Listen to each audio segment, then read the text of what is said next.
Welcome back to the final session of CyFy 2021. It's been a very rich week of discussions and debates.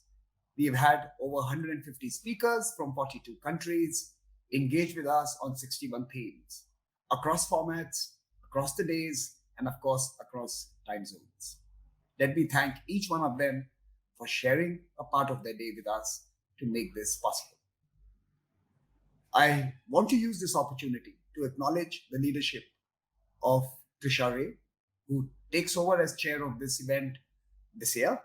She's done a splendid job, brought in a whole new plethora, a galaxy of new speakers into CyFy, into our community.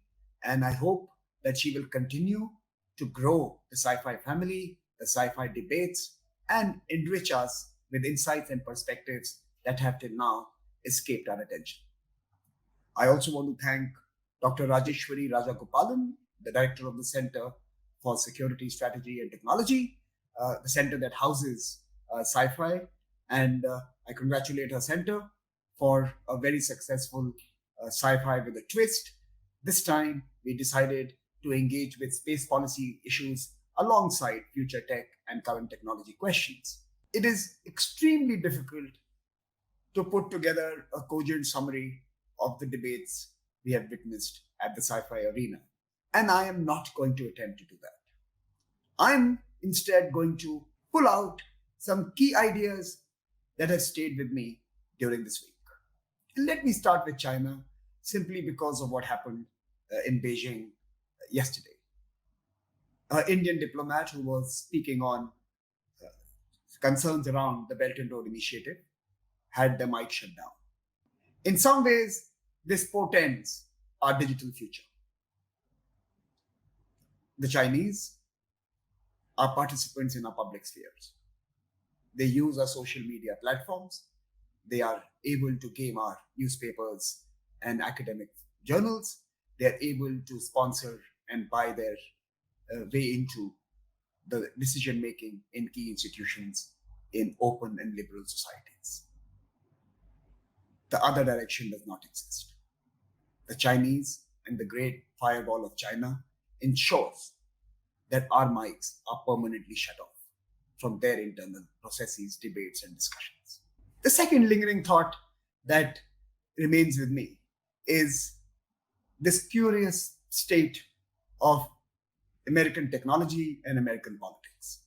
We have a situation where a geography that produces the most impressive innovations for the world and of the world is unable to create sensible political and regulatory frameworks to manage it. The most powerful technology actor is currently being managed by a very weak and polarized political system that is extremely dangerous for the whole world, making boardrooms accountable, making tech responsible, and putting people first in the commercialization of everything digital remains one of our enduring challenges for this decade of action. The SDGs depend on the digital needs to be responsible. Boardrooms need to be held accountable.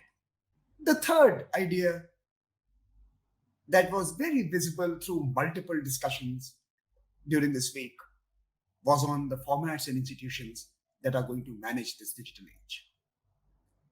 I see a default fallback on the institutions of the 20th century. There is an underlying belief that somehow the UN-led international order can be rejigged, can be retooled to manage this 21st century digital age.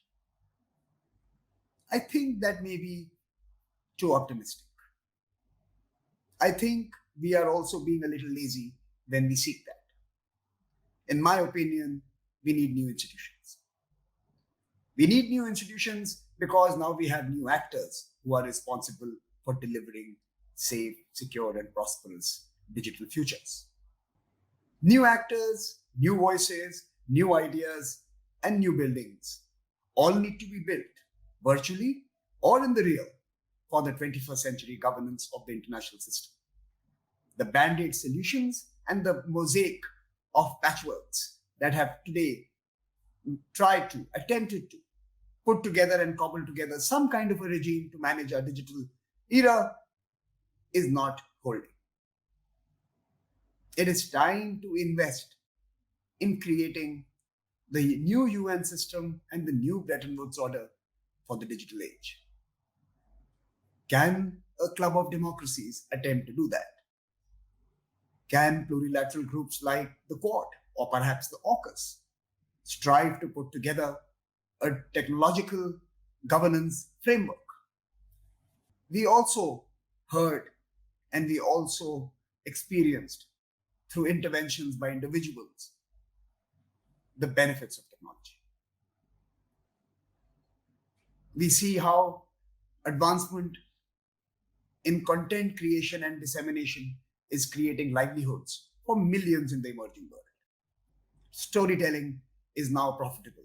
It is no longer a conversation to be just had in coffee bars.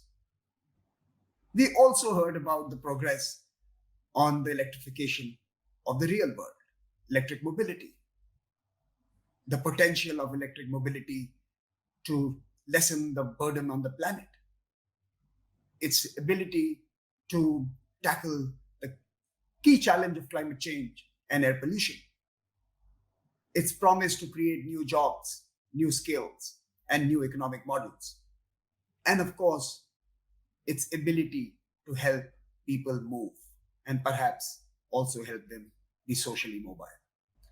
And then we had a brilliant publication from the private sector, produced by my colleague Nisha Hola, where the private sector engages with technology in different ways.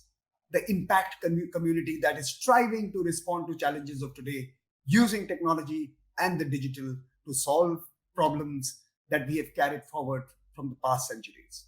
We are in that rare moment where humanity and machine together have the ability to rectify the wrongs of the past, to satisfy the aspirations of millions, to cater to the curiosity of billions, and to carve a far more inclusive world. But for this to be achieved, the entrepreneurs and the private sector participants tell us of how regulation must grow, evolve, and develop. Ease of doing business, as Minister Rajiv Chandrasekhar mentioned, is not conflicting with ease of living. Business models should do away with this binary. And so must the regulators and bureaucrats. Ease of doing business and ease of living are two sides of the same coin, of delivering better, faster, and to more people across the planet. But the digital opportunity also offers us one more chance of getting this planet right for half of those who populate it. There is an urgent need to focus on online bullying and online safety for women and for other minority groups. Online safe spaces are crucial if we want a powerful workforce that encompasses all our diversity. In many parts of the world, women found it difficult to participate in the economic mainstream in the previous centuries. We must make sure that the 21st century is different, that it enables and catalyzes greater participation and, of course, contribution of half the planet. Gender harassment and women's safety are very serious issues. They require to be responded to by both the private sector and the government. And communities must be at the forefront of demanding this change. CyFy witnessed a number of valuable suggestions to move the debate in this direction. This year, CyFy decided to engage with a new demographic. We hosted town halls with universities, and we have begun a determined effort to engage with young minds, young views, and young voices. They must have a stake in the future that we are shaping and building, and they must certainly, in many ways, own it and lead it. We want CyFy to be the arena where young India participates with their colleagues around the world and helps put together an architecture for the future. There is a need to drop the adjective digital before crime and before attacks and before security. There is nothing digital about real world consequences. These are not virtual attacks, these are real attacks. And we must create proportionate and real world responses to such behavior. The digital and the term digital gives a free pass to a large number of actors. These are national security and human security questions and must be addressed as such. And finally, as we were talking to businesses, to political leaders, to policymakers, and to those from academia, we all, perhaps through separate processes, came to similar assessments. It is impossible to have a golden age of science and innovation without having the solid and strong foundation of social sciences and political sciences. Unless we invest in ethics, morality, society, and politics, and how they are implicated by the digital will lead us to a dark place. And we all know that without science and innovation, we were in the dark ages. And therefore, we must see a new curriculum emerge in universities, schools, and colleges, where social sciences and sciences are part of the same textbook. Technology must work for the society, and society must be inquisitive and scientific in character. They will both have to take this journey together, and at CyFy, we hope that this process will be cemented and strengthened. Let me conclude by thanking all our guests from across the world and time zones for having joined us. Let me congratulate Trisha Ray for putting this together, putting this week together, and for bringing new voices and young minds to join this forum this year. And I'm convinced that we will engage with a very new demographic in the days ahead. Let me congratulate Raji Rajagopalan from ORF for her leadership, especially on the space pillar. And let me congratulate the entire team of CyFy, Trisha and Raji's teams, for working for the last few months to put this all together. Let me also thank our technology and digital team and the social media group who have brought these conversations to you across platforms and mediums. I hope you found this week useful, and we will continue to strive to bring to you debates that matter. Till then, mask up, stay safe, and hope to see you in Delhi in 2022. Thank you.